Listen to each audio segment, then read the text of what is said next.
we're coming back to this PSP Street featured in a previous video.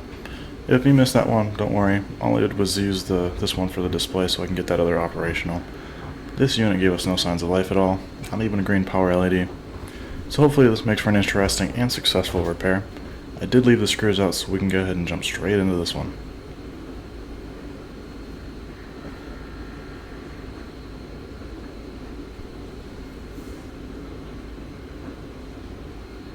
And this is that defective display from the other unit. And we have this weird fingerprint here, and this whole board has some layer of something stuck to it. I don't know, it feels kind of like a corrosion. So we're going to go ahead and clean it first. And then we'll work on getting the board out.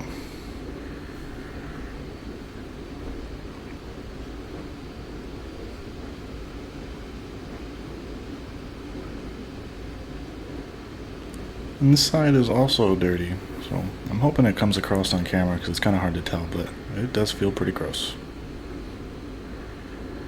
I'm going to clean it over here too. Now it looks like the little peg on the power switch broke off. I could feel the spring when I was testing it, so I think it must have just happened. Still no signs of life.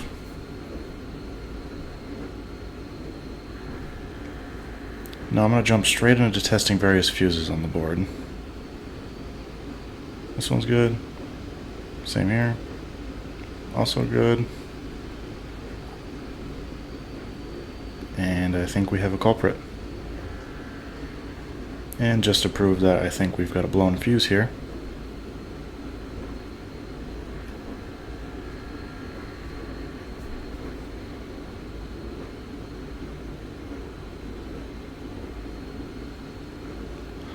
Because I apparently have absolutely nothing better to do, I'm going to take my variable power supply and place the 5 volts beyond the fuse.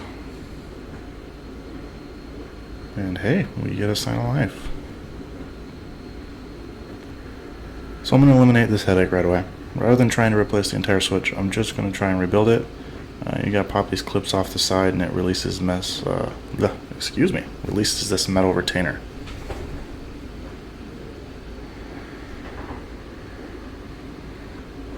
Then this small assembly is free to come out. I've got a board from a parts unit that I'll steal the assembly from. Just move everything over. It's a pain in the butt working with little components that are under tension like this, but I guess it's better than having to replace the entire switch.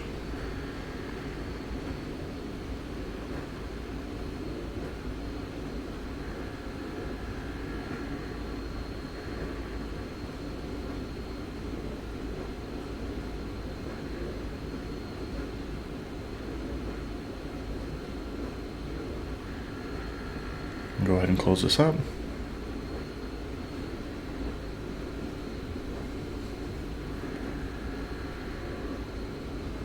Now, onto the fuse. I've got various part boards laying around, but none for a street model. However, being a simple fuse, this TA93 should have what I'm looking for, at least close enough. And I think that's our fuse, and it looks good. So let's get it off the board. I'm going to go ahead and drown this thing in some flux. Now I appear to have lost the nozzles for my hot air station. I guess I'm going to have to order some more. But I'm not really interested in saving the plastics that surround this fuse, so I'm going to go ahead and just run with my hot air station anyway.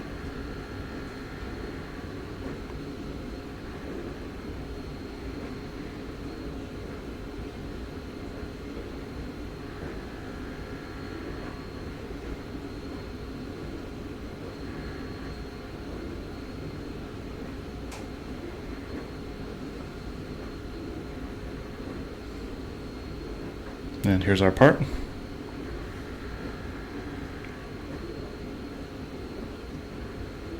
Gonna go ahead and drown this one in some flux too. Now to preserve the plastics on this one, I'm gonna use my iron. I'm just gonna heavily tin the tip of it so the fuse is enveloped in melted solder, and then it should just come right off. Like that. Do a little cleanup.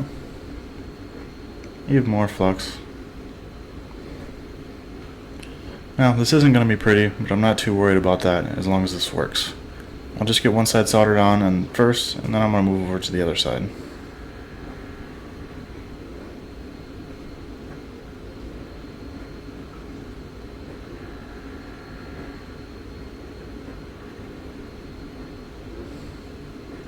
Gonna do some more cleanup. Now let's test the repair.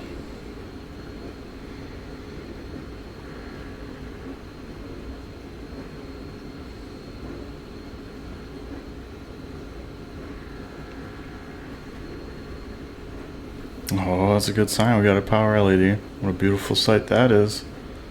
And it turned off.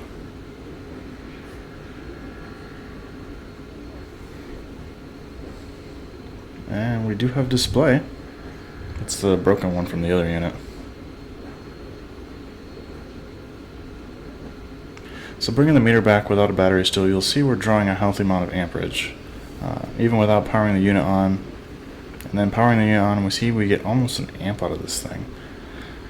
And the image we get is absolutely horrible. This is on a known working display too.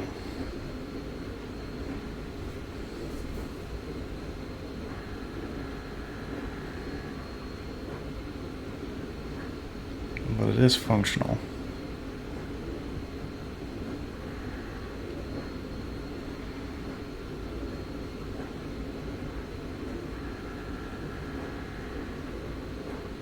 Then the unit powers off on its own, and we're still consuming power.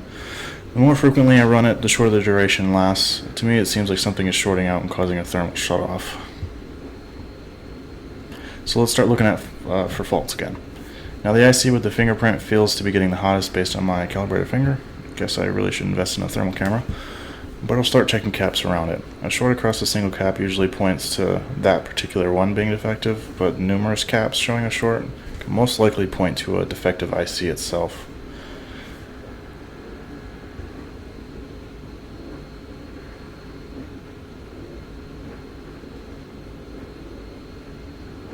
And so far it's looking like the latter is going to be the route we're going.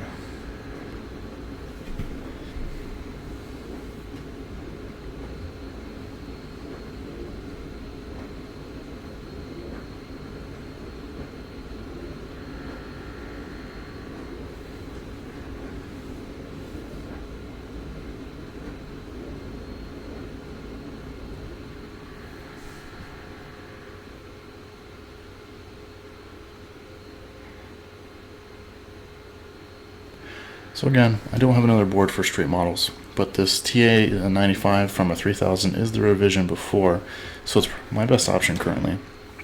This IC does, by appearances, look to be the same. I've been searching and cannot find a single thing on this chip, so I don't know what its intended purpose is. So if you're watching and you do know, I would appreciate the feedback.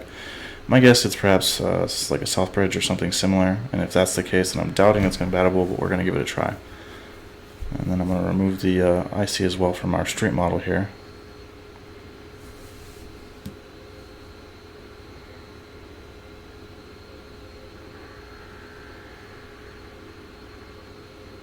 Going to clean up the pads.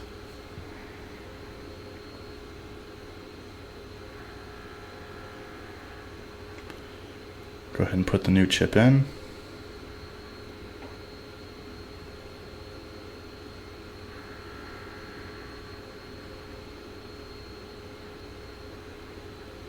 Now to test it, and we can see here that we're no longer drawing that amperage, and also our caps are reading better. I did get a battery delivered finally. We can see here we're charging properly.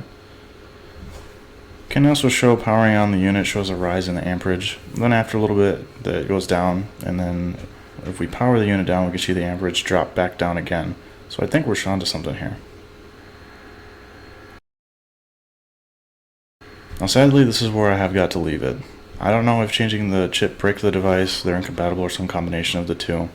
If it is bricked, then we're going to have a waiting game. The mod community is closing in on having solved these later models, and if anyone would like to see a video on my Byron Sweeper build, let me know.